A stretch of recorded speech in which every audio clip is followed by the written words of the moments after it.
So let's put it all together for 1 second. Gold is now a tier 1 asset. The central banks are buying it off the hook. They're repatriating it. JP Morgan, the cartel bank that suppresses the price, is now the custodian of GLD and SLV. Massive deliveries, over $4 billion they're delivering. One of the largest deliveries ever in the history of the COMEX. We are now net importers instead of net exporters. The single largest monthly delivery ever in the history of the COMEX happens in February. At the same time, the Treasury Secretary, whose largest holding is gold, says we're going to remonetize the liquid assets of the U.S. government. This page right here will show you we have somewhere in the neighborhood of $200 trillion in unfunded liabilities: Medicare, Medicaid, Social Security, government, military pensions. This is bringing everyone from across the aisle together. Okay, Oklahoma, I think they had 2 bills relating to constitutional gold currency. They both passed the House committee. A state-utilized gold-based transactional platform could offer citizens an alternative payment system, helping to safeguard their purchasing power against the erosion caused by inflation more effectively than reliance on the dollar alone. As Article 1, Section 10 of the U.S. Constitution says, no state shall make anything but gold and silver legal tender and payment of debts.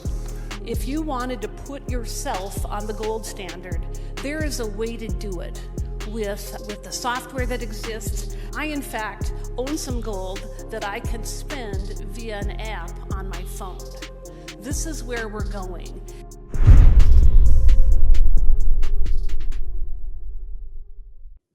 Welcome, everybody, to another episode of What's the Resilient Compass. And as usual, well, I'm really glad because I didn't have you last week as my co-host, the bullion baron himself, Andy Schectman. Good to Hi, see Andy. you. How you doing? Good to see you, Jason. I appreciate it, brother. And yeah, man, you get older, those things that used to flow off your tongue, sometimes that there's just not enough space in your brain to remember those easy things. But it's good to be back with you, brother. I want to know what mind-enhancing drug you've got, because you seem to have plenty of things flying off your tongue from the deepest recesses of your mind. I'm very impressed every time I listen to you. I was just listening to you. It came up on X. There was a conference. You were talking about the reset that could be coming up and stuff, and I was just well in awe of my co-host Andy. So it's great to see you. You've been away. You've had a nice rest, and did you have a good time away? Yeah, I was doing some skiing in Aspen. It was fantastic. I will tell you though, it's really maddening. I'm about ready to go to the doctor because I've been back 5 days and I've traveled 2 million miles over the last 20 years. And I've never had this problem. I feel like I have styrofoam in my ear. So if I don't hear you real well, it's driving me insane. Other than that, the trip was fantastic, but appreciate you asking. It's good to be back in the seat again, and lots of crazy stuff happening, man. A lot of crazy stuff happening. Totally crazy. We've got a nice, sharp and short show today. It's not going to be an hour long. It's going to be about 30 minutes. And what have we got in store? Of course, if you must have been asleep or in a coma if you haven't noticed, the gold price has, of course, shot up 43% in the last 12 months. It's doubled the S&P 500's return, and it's been touching on $3,000 an ounce. Got something Goldman Sachs said originally at the beginning of the year might happen before the end of the year. And of course, we've got other things going on too. CPI inflation just yesterday jumped 0.5% up from where it was. People were estimating it would go down. So inflation's up. Physical gold buying has gone apocalyptic. I got the word right this time, and we'll talk about that. And of course, we'll give you a quick update on US constitutional gold currency, which is happening at the state level. It's flying. So we'll tell you about that too. But Andy, let's talk about the physical gold buying going apocalyptic. It's crazy. Glint provides gold to one of the US state reserves. And we couldn't buy gold in America last week. We could have. Obviously, if you want to offer $1 million an ounce, someone's going to sell you the gold. We would have had to have paid maybe $52 an ounce premium. We ended up getting it from London at $5 premium, flying it over. And I think other people at the bullion banks have cottoned onto that and have tried and take advantage of the arbitrage. But it's gone crazy, hasn't it? Yeah, it really has. Physical gold for delivery. And that's part of the reason you had such a hard time buying it, is the kind of bars that you would buy are also found on COMEX, whether they're kilo or 100-ounce bars. Those are COMEX bars where there's a shortage, a real shortage. And you mentioned from London. London is a T+1 settlement on the LBMA. It's now running 6 to 8 weeks backordered. Something is not right. To give you an idea of the stress, and you mentioned here the COMEX 3 big vaults, JP Morgan said that they are importing $4 billion with a B worth of gold into the COMEX vaults for the February contract.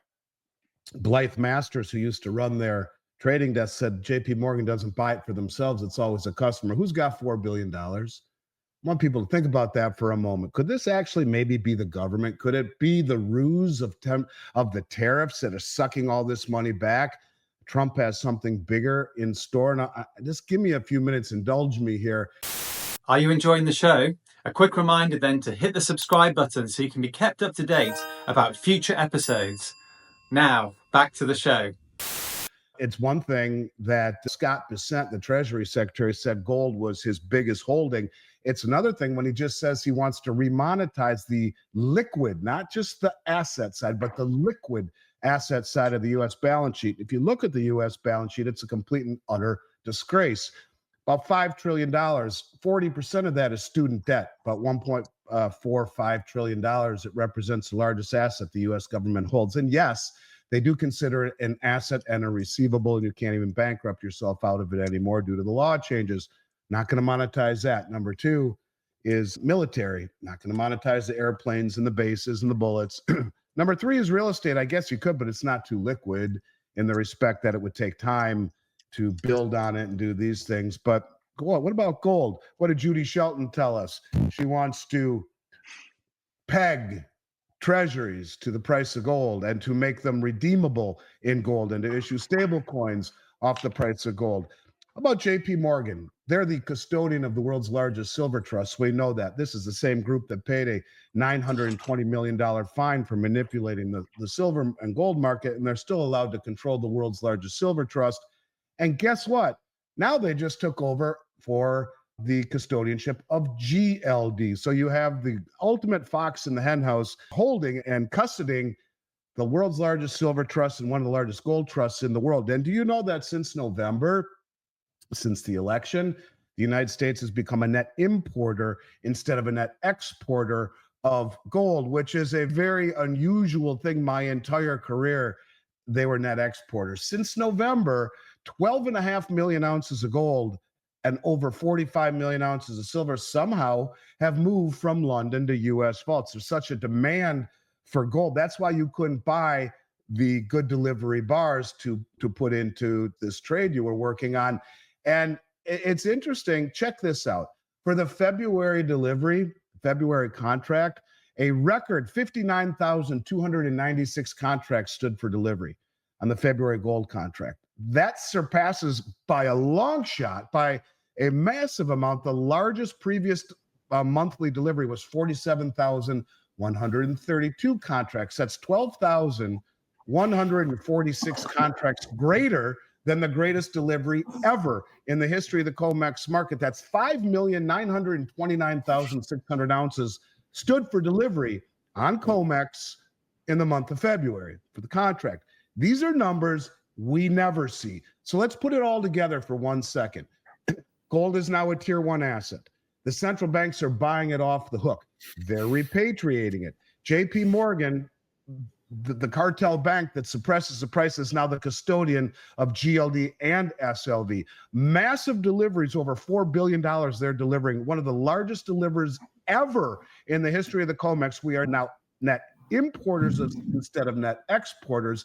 The single largest monthly delivery ever in the history of the COMEX happens in February. At the same time, the Treasury Secretary, whose largest holding is gold, says we're going to remonetize the liquid assets of the U.S. government. And Judy Shelton says, let's issue treasuries backed and redeemable by gold. Could this be maybe a little bit more? Yeah, that was that I did that in. That's mine. Yeah, a little bit more than just the Trump tariffs. I don't know. You tell me.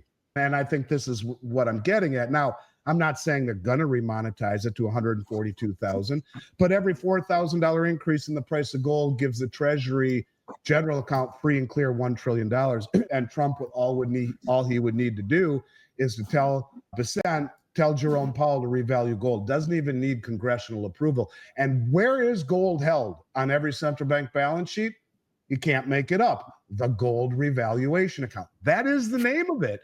On every central bank balance sheet, it's held in the gold revaluation account. Senator Loomis from Wyoming, let's revalue gold to fund the strategic Bitcoin account. The head of the Dutch National Bank, members of the Bundesbank, let's revalue gold to offset our liabilities. I'm not saying they're going to do this, but I will tell you, in all of my career, I've never seen anything like this. And it would not surprise me if they're using the threats of tariffs to bring it all home instead of outright telling the world what they want to do, and that is to revalue gold, to back it to the Treasury, to remonetize that side of the balance sheet, and to reestablish confidence. I think there are massive things in store for gold, and I will tell you in my heart of hearts, I do not believe it has anything to do with the Trump tariffs. I think it's a ruse.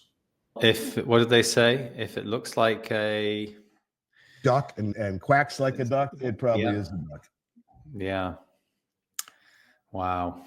It's fascinating. One other piece that I'd add to that, as gold has gone up as much as you just mentioned, flying up, at the same time, GLD has seen 16 tons of gold exit the fund. Now, the talking heads on CNBC would tell you that's profit taking, a stronger dollar, higher interest rates. BS. That is the insiders who have the ability to redeem their shares. The insiders are the commercial banks who have enough gold to pull out a basket. You and I, if we own GLD, we couldn't do it. And now JP is the custodian of it. When you see that kind of gold coming out, that reeks of share redemption. That reeks of JP Morgan saying, let's redeem these shares for all this gold.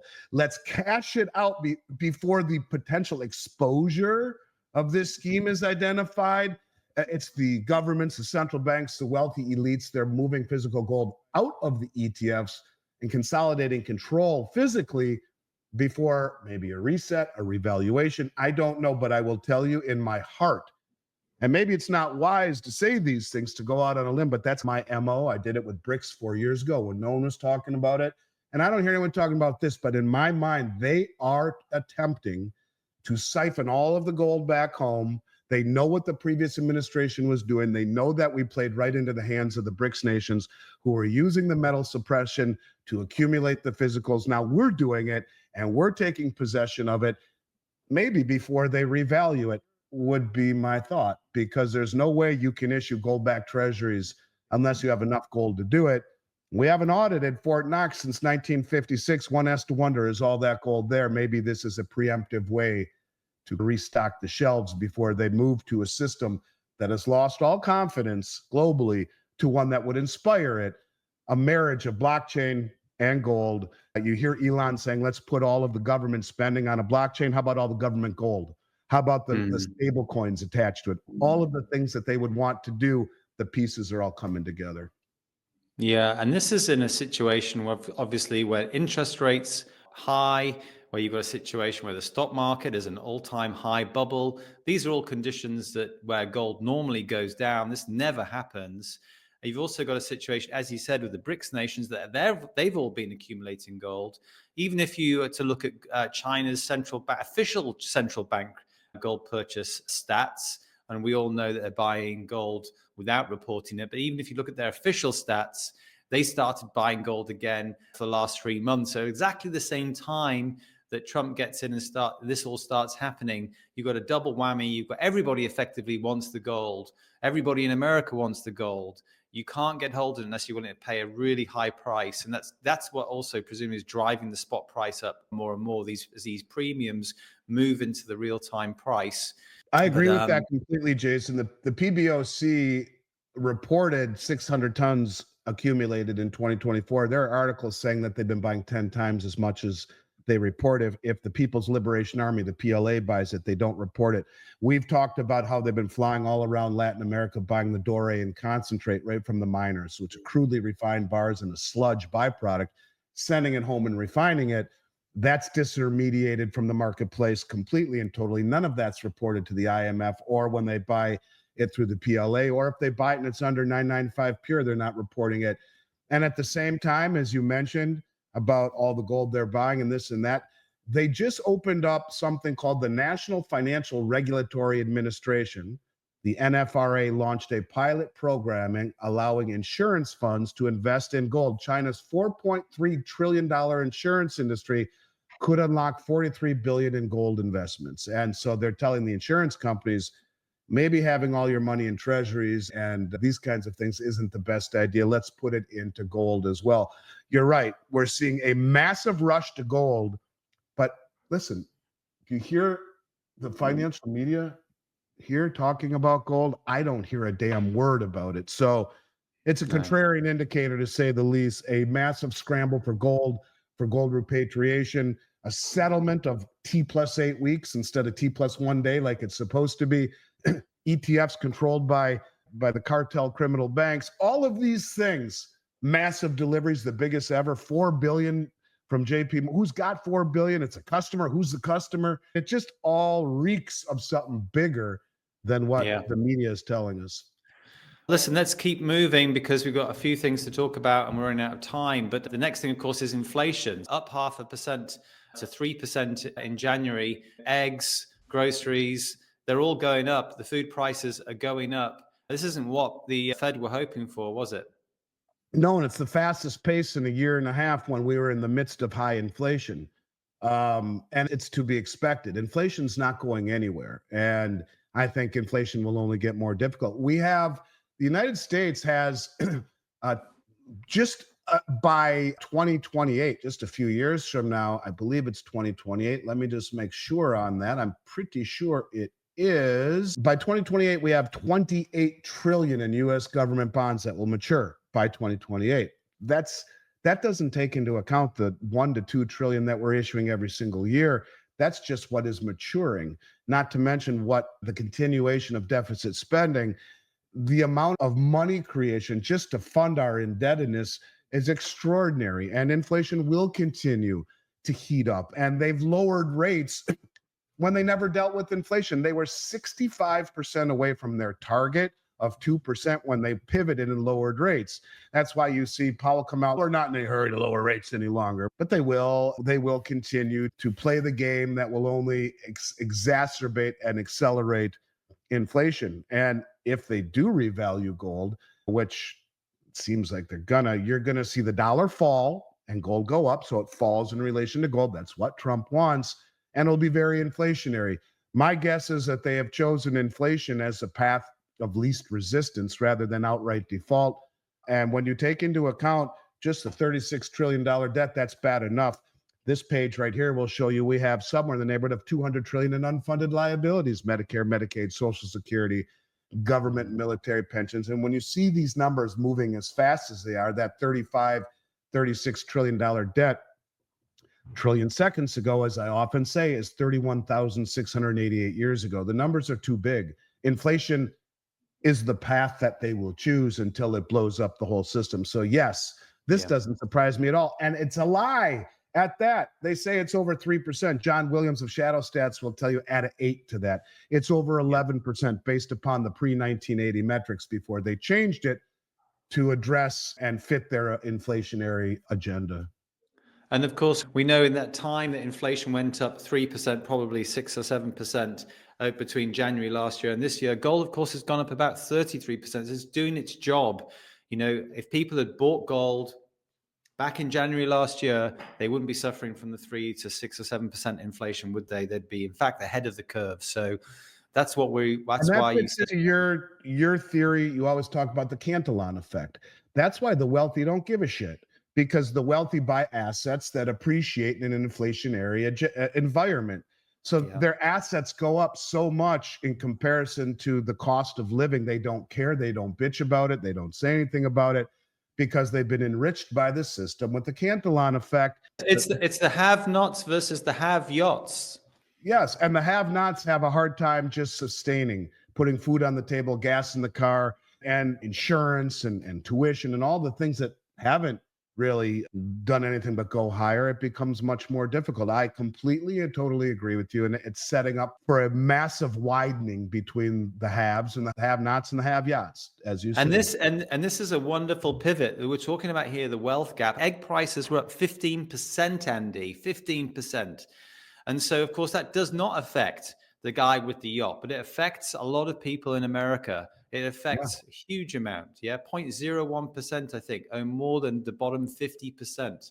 And this is why, let's get on to the US states. This is why many US states, in fact, we're counting 23 US states at the moment, working on legislation to enable constitutional gold currency.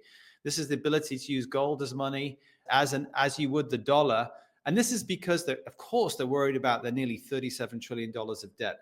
They also have been worried about CBDCs. And even if that's off the table under Trump, we don't know what future administrations are going to bring. And they're worried about inflation. They're worried about that widening wealth gap.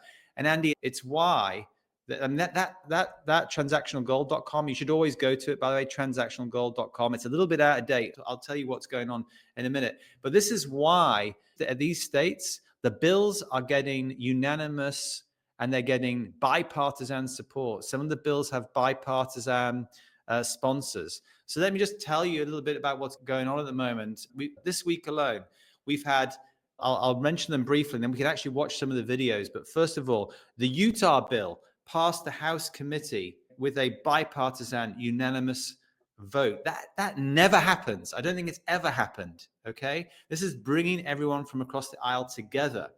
Okay. Oklahoma, I think they had two bills relating to constitutional gold currency. They both passed the House committee, I think yesterday, or at least one of them yesterday. North Dakota passed their House committee. And of course, Jimmy Patronis, he's as bullish, I see, as Marlo Oaks in Utah. They both look like very strong treasurers, stroke CFOs. And Jimmy Patronis comes out saying, we got to get this done. We've got to get this done. It's got to happen. It's important for Florida. It's important for everyone in America.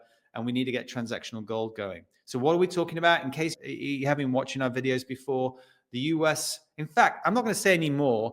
Let's just say, Ray, can we pull up Marlo Oaks, the treasurer in Utah? And this is what he had to say at the committee hearing. If we could bring that up, that'd be great. Thank you. My name is Marlo Oaks. I'm the state treasurer here in Utah. In last session, we conducted a study and created a report, the precious metals study, and looked at one of the key components was this transactional platform. And so really that's kind of the basis of what we're talking about with HB 306. The platform could facilitate real-time transactions, dollar conversions, and secure gold storage in Utah under strict safety standards. Several precious metals work group members and presenters at meetings highlighted that a state-utilized gold-based transactional platform could offer citizens an alternative payment system, helping to safeguard their purchasing power against the erosion caused by inflation more effectively than reliance on the dollar alone. Because the U.S. Constitution specifically cedes a degree of monetary authority to the states, state involvement would likely strengthen the arguments that gold should be treated as money. State utilization of an electronic gold payment platform opens the door for stakeholders to advocate together with the state for federal recognition of gold as non-taxable money, establishing gold once again as a practical monetary alternative to the dollar. Utah's laws are grounded in Article 1, Section 10 of the U.S. Constitution, which authorizes states to grant legal tender status to gold and silver coins. The Supreme Court has upheld the right of states to accept gold and silver as legal tender. He's a great guy. That's a mic drop right there. Boom, boom. And they're all mic drops. If you watch these testimonies, they're pretty amazing. And the momentum that I'm seeing, the grassroots support for this, the people who are coming up after that and testifying. And then, of course, you've got Ken Ivory, he's the representative, he's the legislator who's drafted this bill. He's brought it to the committee, and he has to work hard, holding his normal job down. Meanwhile, he's working on these things to help benefit people within the state. Let's listen to Ken. As Article 1, Section 10 of the U.S. Constitution says, no state shall make anything but gold and silver legal tender and payment of debts. If you think that the debt is going to increase and they're going to increase the money supply, historically, gold has followed that same curve. This is a way that we help the state, providers to the state, and if in the future the legislature decides to build on this with the dozens of other states that are working on this, we can move forward to help the people in our state preserve the purchasing power of their earnings and savings, which I would submit is the best thing we could do for home affordability, for the ability to keep up with the standard of living in our state. And since it is our #1 export and import, the study group will continue, that we continue to advance and promote this fintech effort in our state that is part of our major resource. So. And Andy, that committee that they were talking about, that it did a study into transactional gold and into how gold could benefit the economy, it included Randy Quarles, the former vice chairman of the Federal Reserve. And for those people that say, oh, this is never going to happen, Randy was like, he's on the committee. You can go and watch the committee videos on the Treasury website. If he believes, the US dollar is going to remain a medium of exchange for a very long time. That's his belief. And you can understand why he thinks that. It's going to remain as a medium of exchange. It's going to be still not toppled for a very long time, certainly not in our lifetimes. But he said, if people want to be able to buy gold and may use that as a store of value, then why shouldn't they be able to do that? So for me, it underlines the fact that the Feds are not going to have a problem with this in any way at all. And maybe they've just given up on the idea of it being a medium of exchange, as a store of value, because of course it's laughable to suggest it is a store of value. Maybe if I'm right about all this money, all this gold coming back, and who is the client buying $4 billion worth of gold, and maybe, just maybe, there's something a little deeper with this. Maybe the federal government is actually embracing gold, backing a monetary system as well, or the Treasury market acquiescing to what the states want to do. This could go viral very quickly. I think that's amazing information. And God bless the guys in Utah and gals in Utah who are doing this for their constituents. Yeah, absolutely. And then the last one, there's loads of videos. We're going to be here all night, but let's just watch North Dakota quickly. Let's see them talk about it on their floor of their house.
And to not declare legal tender so that we can start down that road, we're just putting up a big roadblock to our citizens. Not to mention the fact that yesterday we passed overwhelmingly 8210 House Bill 1379, which excludes from North Dakota taxation the gain or loss on the sale of gold or silver described as legal. So there you have it. And this is happening across the states. This is happening in 23 states. That lady, I don't know her name, but you've got Ken Ivory, you've got D'Orazio in Texas. These are amazing people. You need to get behind them. If you're listening to the show, you've probably got some libertarian or sound money kind of tendencies. You've got to find out who your local representatives are. You need to email them, call them. You need to tell them that you support this bill. It should get passed. D'Orazio is doing an amazing job in Texas. I think he's got 43 bill sponsors. I think he only needs about 70 odd votes. He's already more than halfway there. But go to transactionalgold.com. Go to download Pirate Money. Pirate Money is a book written by some of the folks in Texas who mapped all of this out. They're the kind of drivers behind the grassroots initiative here. You can get it on your local bookstore. You can get it at Amazon. Yeah, pirate money, discovering the founder's hidden plan for economic justice and defeating the Great Reset. Go and download it now before you forget. And of course, you haven't downloaded Glint, then do that right now as well, because you can get ahead of the curve and put yourself onto your own personal gold standard now. And of course, if you want to get some metal in your hand, some coins or bars, then Miles Franklin's the one, with Andy Schectman, the bullion baron, leading that amazing business. But I think we're done now. We've got a few things we need to go to. Andy, you need to run, but it's been a great day talking to you again. Jason, I'm very excited for all of this. And I wonder, was that the Glint app she had on her phone? It must have. Well, it was, yeah. That's very cool.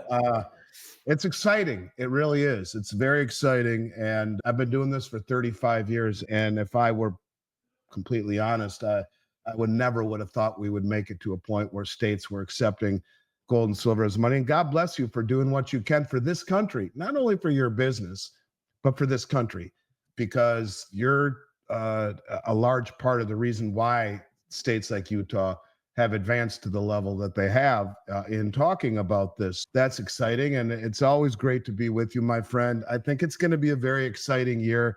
I couldn't be more honored to be part of the Glint family and have you part of ours. It goes without saying. Onward and upward, big things happening for this industry, for Glint holders, for precious metals holders over the next several years during this administration. I think this is just the beginning. So I hope you have a good rest of your evening, being that it's evening already over there in the UK. Still only 2:00 here, but look forward to picking up where we left off real soon, buddy. Sure. And I'll see you in a few weeks, probably. I'll probably be in Florida or somewhere in the States. Can't wait for it. And I'll hold you to that.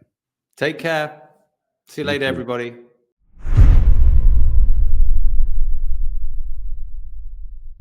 If you wanted to put yourself on the gold standard, there is a way to do it with the software that exists. I, in fact, own some gold that I can spend via an app on my phone.